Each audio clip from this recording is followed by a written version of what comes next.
오늘 시편 말씀을 전체적으로 한번 정리를 해보면, 처음에는 나를 향한 여호와의 전지하심에 대한 감탄과 찬양을 하고 있습니다.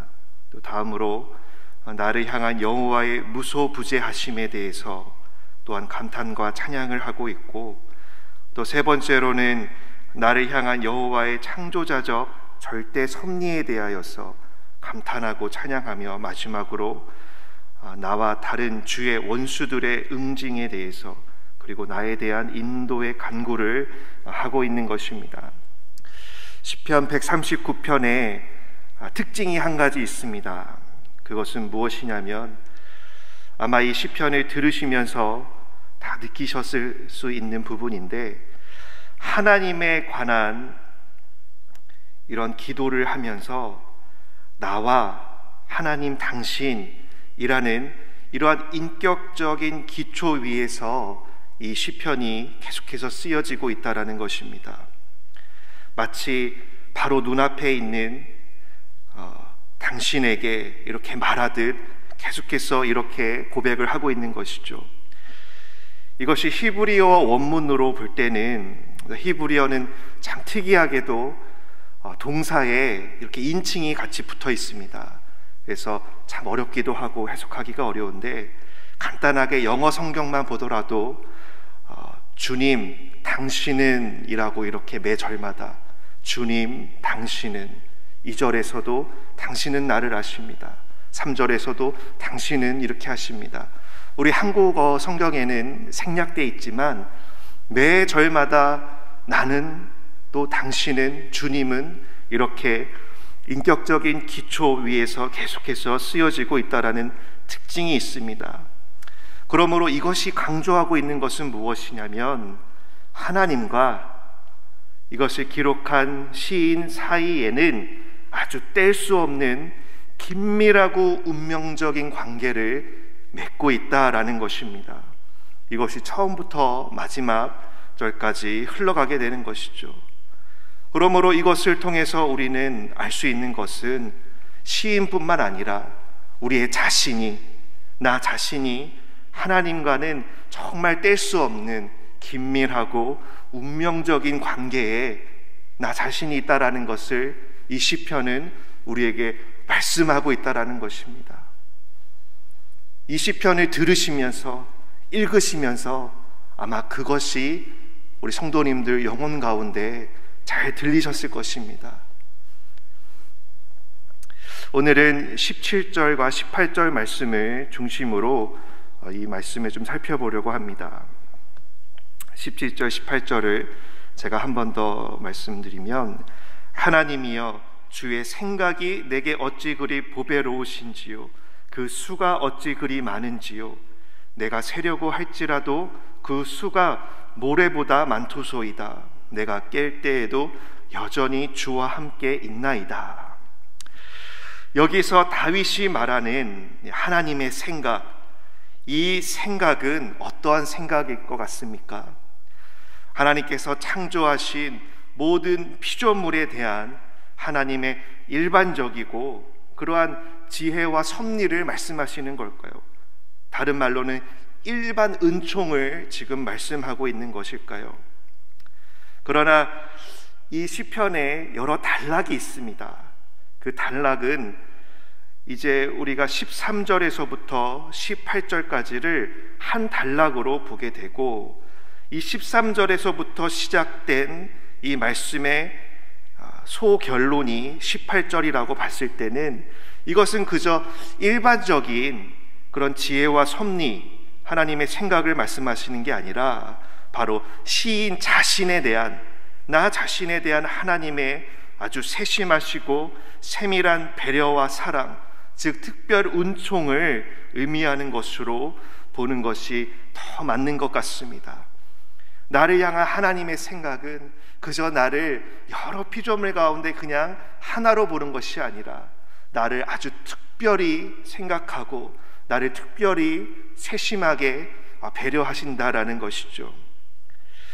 다윗은 그 자신이 세상에 나오기 전에 이미 자신을 아셨고, 또 신묘마측한 섭리로 그를 조성하셨고 그의 먼 미래의 일까지도 이미 다 아시는 하나님의 놀라운 사랑과 관심을 깨닫게 되었을 때 감격하지 않을 수 없었고 그 은혜와 사랑을 찬양하지 않을 수 없었던 것입니다.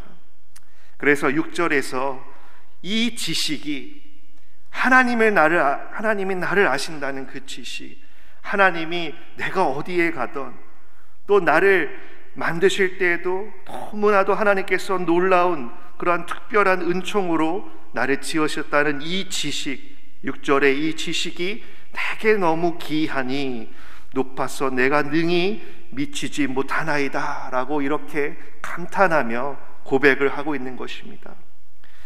영어 성경에는 이 6절에 wonderful이라는 단어가 쓰이더라고요.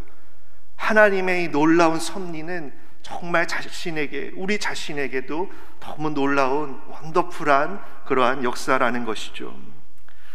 성도 여러분, 과연 누가 우리를 이렇게 아주 지대한 관심으로 변함없이 사랑할 수 있겠습니까?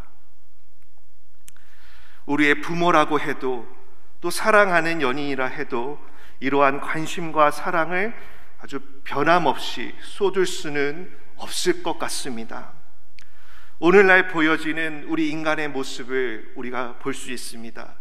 특별히 미디어가 많이 발달해서 정말 수많은 정보들을 우리가 다 핸드폰으로 쉽게 받아볼 수 있는 것이죠.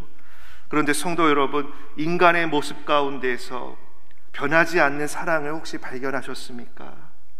참 그렇지 못한 시대에 우리가 살고 있습니다. 시대가 변하고 환경이 변하면서 심지어는 자식을 향한 부모의 마음도 변질되고 있는 시대입니다.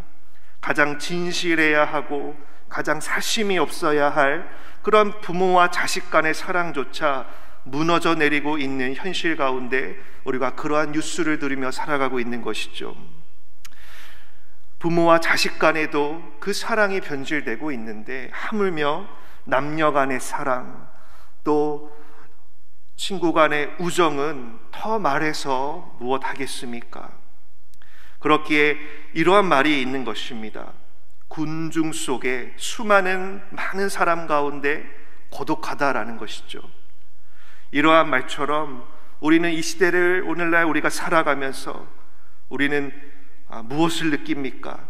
끝없이 외로움을 느끼고 삶에 대한 공허함을 느끼고 무언가 채워지지 않는 답답한 부분으로 인해서 고통과 신음이 계속해서 이어진다는 것이죠. 이것의 원인이 무엇입니까? 인간의 사랑은 언젠가는 식어지고 변질되는 그러한 사랑이기 때문에 그렇습니다.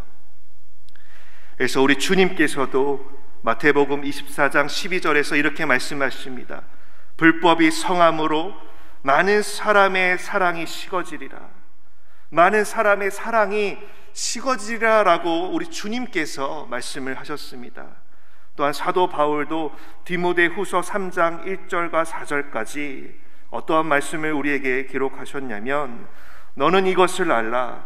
말세에 고통하는 때가 이르러 사람들이 자기를 사랑하며 돈을 사랑하며 자랑하며 교만하며 비방하며 부모를 거역하며 감사하지 아니하며 거룩하지 아니하며 무정하며 원통함을 풀지 아니하며 모함하며 절제하지 못하며 사나우며 선한 것을 좋아하지 아니하며 배신하며 조급하며 자만하며 쾌락을 사랑하기를 하나님 사랑하는 것보다 더한다라고 그렇게 우리에게 말씀을 합니다. 이 땅의 사랑은 반드시 식어지기 마련이고 이 땅의 사랑은 반드시 변질되기 마련입니다. 그 변질의 극치는 바로 이미 시작되었죠. 아담 때부터 시작이 된 것입니다. 하나님을 사랑하는 것이 아니라 자기를 사랑하게 된 것입니다. 그러므로 이러한 것을 우리가 구하게 될 때 아까 말씀드린 것처럼 우리는 군중 속의 고독을 느끼는 것이죠. 외로움, 공허함, 답답함을 느낄 수밖에 없는 것입니다. 그런데 성도 여러분, 이러한 우리 인간에게는 이미 우리가 조성되기 이전부터 우리를 아시고 사랑하시며 끊임없는 관심을 쏟으시는 분이 계신다라는 것입니다. 그분은 바로 누구이십니까? 바로 하나님이십니다. 우리가 조성되기 이전부터 우리를 사랑하셨다는 사실은 우리에게 굉장히 중요한 것을 우리에게 말씀하고 있는 것입니다. 우리의 어떠한 조건, 우리의 어떠한 행동, 우리의 어떤 생각과 환경에 근거한 그러한 사랑이 아니라 이미 하나님이 우리가 조성되기 이전부터 우리를 사랑하셨다라는 것은 이러한 것과 전혀 무관하게 하나님은 우리를 무조건적으로 사랑하셨다라는 말씀입니다. 16절을 함께 보시면 내 형질이 이루어지기 전에 주의 눈이 보셨으며 나를 위하여 정한 날이 하루도 되기 전에 주의 책에 다 기록이 되었나이다. 하나님의 무조건적인 사랑, 하나님의 무조건적인 선택, 이것이 우리가 주일날 우리 목사님께서 말씀하신 칼빈주의의 5대 강령 가운데, 혹은 더 정확하게는 도르트 신조라는 이 교리 가운데 이것이 있는 것입니다. 무조건적인 선택. 인간에 대한 하나님의 사랑은 무조건적이다라는 것이죠. 세상이 변합니다. 우리의 모습도 변합니다. 생각이 변합니다. 가치관이 변합니다. 그러나 변하지 않는 것이 있습니다. 그것은 바로 우리를 향한 하나님의 사랑이다라는 것이죠. 하나님은 이 사랑을 영원히 거두지 않으실 것입니다. 그래서 마침내 우리는 계속해서 변하는 그런 인생을 살아가겠지만 하나님은 변하지 않는 사랑으로서 우리 안에도 마침내 변함없는 하나님의 그 사랑이 우리 안에 있을 수 있도록 하나님 우리를 견인해 주실 줄로 우리가 믿는 것입니다. 우리가 하나님께 붙어 있으니까 이것이 가능한 것입니다. 하나님께서 이 일을 하시는 것입니다. 변함없으신 사랑으로, 변함없으신 거룩함으로 우리를 그 사랑으로 인도하시고 그 거룩함으로 우리를 이끌어 주시는 것이죠.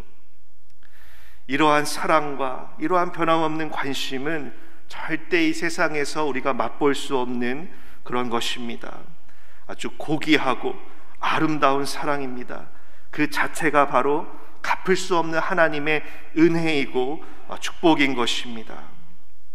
그러므로 성도 여러분, 우리가 이러한 하나님의 생각을 오늘 시편 다윗의 고백과 같이 아주 깊이 묵상하시기를 바랍니다. 우리 신앙의 삶은 정말 단순한 것입니다. 무엇이 단순하냐면 하나님이 우리에게 분명하게 주신 이 하나님의 말씀, 이 말씀을 읽고 묵상하는 삶, 그리고 이 말씀에서 우리가 알고 깨닫게 된 것을 우리가 간구하며 기도하며 그것이 주님 내 삶에 이루어지기를 원합니다 라고 기도하는 게 정말 단순하다라는 것이죠. 분명한 하나님의 말씀이 여기에 있습니다. 또 하나님께서 기도를 들으십니다. 살아계셔서 우리 안에 역사해 주십니다. 그러므로 너무나 단순하지 않습니까? 그러나 많은 세상의 공격들이 있겠죠. 그러나 그것을 뚫고 우리가 기도를 쉬지 않고 했으면 좋겠습니다. 사도 바울이 에베소 성도를 위해서 이렇게 기도합니다. 능히 모든 성도와 함께 지식에 넘치는 그리스도의 사랑을 알게 하옵소서. 알게 해달라. 왜 그랬겠습니까? 주님의 사랑을 아는 것이 참 중요한데 좀처럼 그 사랑을 아는 데까지 우리가 나아가지 못하기 때문에 그렇습니다. 그리고 그 너비와 길이와 높이와 깊이가 어떠함을 깨달아서 하나님의 모든 충만하신 것으로 너에게 충만하게 하시기를 구한다라고 사도 바울이 성도들을 위해서 기도를 하고 있는 것입니다. 중요한 것은 우리가 알기를 기도했고 우리가 깨닫기를 구했다라는 것입니다. 성도 여러분, 말씀이 바로 우리에게 그러한 주님의 사랑을 알게 해주십니다. 성령께서 우리가 읽은 이 말씀을 깨닫게 해주는 것입니다. 그러므로 우리의 삶 가운데서 우리가 주님을 알고 사랑을 알고 그것을 깨닫고 또한 더 알고 깨닫게 해달라고 간구하는 것, 이것이 마땅히 우리가 오늘 하루를 살아가면서 하나님 앞에 드려야 할 우리의 삶의 예배인 줄로 믿습니다. 우리 함께 기도하시겠습니다. 하나님 아버지, 오늘 다윗은 하나님께 간구하며 기도합니다. 참으로 하나님이 측량할 수 없는 그런 인간의 생각의 범위를 넘어선 너무나도 참 위대한 그런 하나님의 사랑을 베푸시는 것입니다. 변함없는 사랑을 우리에게 주시는 것입니다. 한결같은 사랑으로 우리를 만지시는 것입니다. 우리는 늘 시시때때로 우리의 마음과 생각이 변하지만 하나님의 계획은 변하지 아니하시고 하나님의 무조건적인 사랑은 영원하십니다. 주여, 우리가 그것을 바라보며 깊이 묵상할 수 있기를 간절히 기도합니다. 또한 그 간절함, 그 기도 가운데서 우리가 마침내 하나님의 사랑을 알게 해주시고 깨닫게 해주셔서 하나님의 모든 충만으로 우리를 충만하게 하여 주시옵소서. 감사드리며 예수님 이름으로 함께 기도합니다. 아멘.